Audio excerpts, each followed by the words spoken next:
প্রতিনিধি সৌভিক মজুমদারও রয়েছেন, সৌভিকের সঙ্গে কথা বলবো। তবে তার আগে আপনাদের শোনাবো দুটি গোডাউনের যে 6 জন কর্মচারীর এখনো পর্যন্ত কোনো রকম খোঁজ পাওয়া যায়নি, তাদের খোঁজে সার্চ অপারেশন চলছে। স্বাভাবিকভাবেই চরম আশঙ্কায় ভুগছেন তাদের আত্মীয় পরিজনেরা। কি বলছেন তারা, দেখুন। ওরা কাজে এসেছিল, তা ফুলের কাজে আর কি, কাজে এসে তার ছিল, তা ওই রাত্রে আগুন ধরে ওরা মানে কে কোনকে গিয়েছিল বলতে পারেন। 4 জন আমাদের বাড়ির সামনে, তারাও বাড়ি পালিয়ে চলে গেছে। এর এখন খোঁজ পাওয়া যায়নি, কোথায় আছে কি করছে সেটা বোঝা যাচ্ছে না।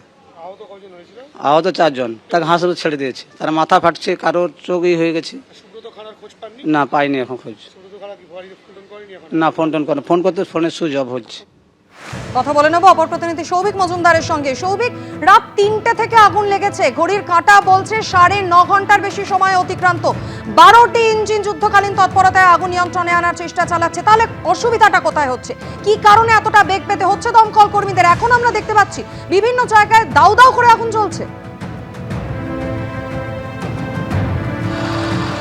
দেখো, দমকল কর্মীদের বা দমকল আধিকারিকদের শেষ যে অফিসিয়াল কনফার্মেশন দেওয়া হয়েছে সেটা অনুযায়ী বা অফিসিয়াল যে বক্তব্য রয়েছে সেই বক্তব্য অনুযায়ী আগুন তারা এই মুহূর্তে নিয়ন্ত্রণে আনতে পেরেছেন।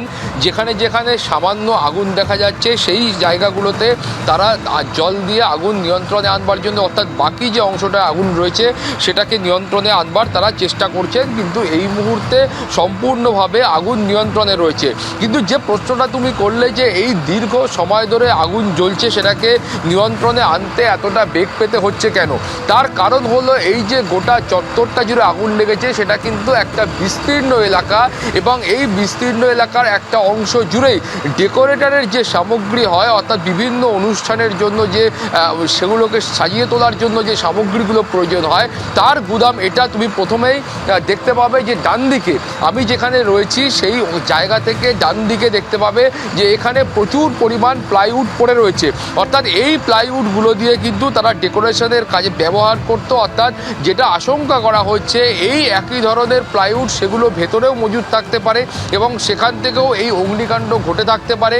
তার পাশাপাশি এই যে গুদাম রয়েছে এই গুদামের ভেতর দিকে সেখানেও কিন্তু কাঠের যে বাটাম হয়, কাঠের বাটাম দিয়ে প্রচুর কাজ তারা করে থাকেন, ফলে সেগুলোও কিন্তু ভেতরে এই মুহূর্তে রয়েছে। ফলে সেই কারণেই এই আগুনকে নিয়ন্ত্রণে আনতে এতটা সময় লেগে থাকতে পারে। তার পাশাপাশি তুমি জানো এই ধরনের অনুষ্ঠানের ক্ষেত্রে বা এই ধরনের যে ব্যবস্থাপনা আছে তার ক্ষেত্রে কাপড়ের একটা অত্যন্ত গুরুত্বপূর্ণ ভূমিকা আছে। প্রচুর পরিমাণ কাপড়, থার্মোকল ইত্যাদি তারা ব্যবহার করে থাকেন, ফলে সেইগুলো ইতিমধ্যে ভেতরে ছিল, ফলে সেখান থেকেও এই অগ্নিকাণ্ড হয়ে থাকতে পারে। ফলে সেই কারণেও এই আগুনকে নিয়ন্ত্রণে আনতে এতটা বেগ পেতে হতে পারে। তার পাশাপাশি এই যে সংখ্যাটা, অর্থাৎ যে পরিমাণ সামগ্রী মজুদ ছিল সেটা কিন্তু একেবারে কম সংখ্যায় নয়, সেটা কিন্তু প্রচুর পরিমাণ সামগ্রী সেখানে ভেতরে মজুদ ছিল। ফলে সেই কারণেও এই আগুনকে নিয়ন্ত্রণে আনতে দমকল কর্মীদের যথেষ্ট বেগ পেতে হয়েছে। তুমি দেখতে পাচ্ছ যে এই মুহূর্তে সামনে যতটা অংশ তুমি দেখতে পাচ্ছ যে টিনের শেড দিয়ে যে গোডাউন করা হয়েছিল তা এই মুহূর্তে সম্পূর্ণভাবে বেঁকে নিচের দিকে নেমে গিয়েছে। অর্থাৎ এটা থেকেই আঁচ করা যায় যে আগুন কতটা ভয়াবহ ছিল বা তার তীব্রতা কতটা ভয়াবহ ছিল, সেটা এই ছবিটা দেখলেই কিন্তু তুমি স্পষ্ট হবে। তার পাশাপাশি সামনের দিকে যে সামগ্রীগুলো রয়েছে সেগুলো এখনও পর্যন্ত অক্ষত রয়েছে, ফলে এটা থেকে আন্দাজ করা সম্ভব হয় যে এই পর্যন্ত কিন্তু আগুন এসে পৌঁছতে পারেনি। তার আগেই দমকল কর্মীরা গোটা পরিস্থিতিটাকে নিজেদের নিয়ন্ত্রণে আনতে পেরেছেন। এখন প্রশ্ন হলো যে দমকল কর্মীদেরকে আমরা জিজ্ঞাসা করেছিলাম বা আধিকারিকদের যে কারুর ভেতরে আটকে থাকার কোনো ধরনের সম্ভাবনা রয়েছে কিনা।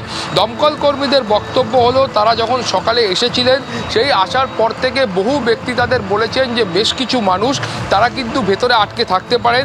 সংখ্যা নিয়ে তারা এখনও পর্যন্ত নিশ্চিত নন, ফলে তারা সেই ব্যক্তিদের বক্তব্য শুনেছেন। তারা স্থানীয়ভাবে যে পুলিশের সাহায্য প্রয়োজন পুলিশের সহায়তা নিচ্ছেন, কিন্তু এখনও পর্যন্ত ভেতরে কেউ আটকে আছে কিনা সেই বিষয়ে কোনো নিশ্চয়তা বা কোনো কনফার্মেশন তাদের নেই। কিন্তু এদিকে যাদের যে সমস্ত কর্মীরা এখানে কাজ করতে এসেছিলেন তাদের বেশ কয়েকজনের বাড়ির লোক তারা বলছেন যে সেই কর্মীরা ভেতরে আটকে থাকতে পারেন বলে তারা আশঙ্কা প্রকাশ করছেন। ফলে সবটাই এখন পুলিশ এবং দমকল যারা আধিকারিক রয়েছেন তারা এই মুহূর্তে খতিয়ে দেখছেন, এবং খতিয়ে দেখার পরে তারা নিশ্চিত হলে তারপরেই যে অফিসিয়াল স্টেটমেন্ট রয়েছে দমকলের তরফ থেকে বা পুলিশের তরফ থেকে সেটা প্রকাশ্যে আসলেই জানা সম্ভব হবে যে এই মুহূর্তে ভেতরের সঠিক পরিস্থিতিটা কী রয়েছে। মাধুরী।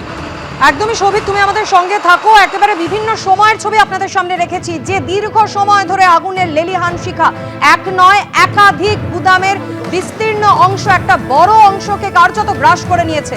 রাত 3টে যখন অগ্নিকাণ্ডের ঘটনা ঘটেছিল এবং তারপর থেকে এখন বেলা 12:30টার বেশি সময় এখনো পর্যন্ত আপনারা দেখতে পাচ্ছেন বেগ পেতে হচ্ছে দমকল কর্মীদের। সকাল থেকেই উৎকণ্ঠায় রয়েছেন দুটি গোডাউনের 6 জন কর্মী যারা নিখোঁজ রয়েছেন, তাদের পরিজনেরা কি বলেছিলেন তারা সকালে শোনাবো আপনাদের।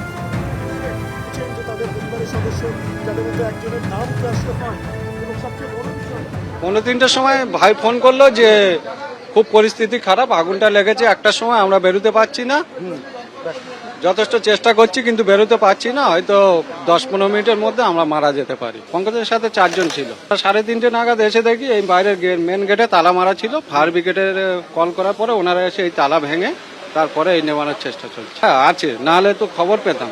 ফোন করছি, ফোন তো বন্ধ আছে, বাইক এই পুড়ে আছে। আগুনটা লেগেছিল এই সাইড দিয়ে, এখানে এই রান্নাঘর দিয়ে এদিক দিয়ে পুরোটাই লেগে গেছে। কি পঙ্কজ আপনাকে ফোনে কি জানিয়েছিল? বলেছিল যে আমাকে বাঁচাও, আমি আর বেশিক্ষণ বাঁচতে পারবো না হ্যাঁ, বলে ওই পর্যন্ত আমার সুইচ অফ করে দিয়ে দেবো। না, কোনো খোঁজ পাচ্ছি না। দূর থেকে দেখলাম যে আগুন ওই 1:30-1:45 দিকে লেগেছিল। তো জানতাম ওয়াও মোমোর কোনো অনলাইন কোনো হাব রয়েছে, আমাদেরও সামনে হাব রয়েছে, অনলাইন হাব রয়েছে। এবারে ওখান থেকেই দেখতে পেয়েছি যে এরকম আগুন ধরেছে।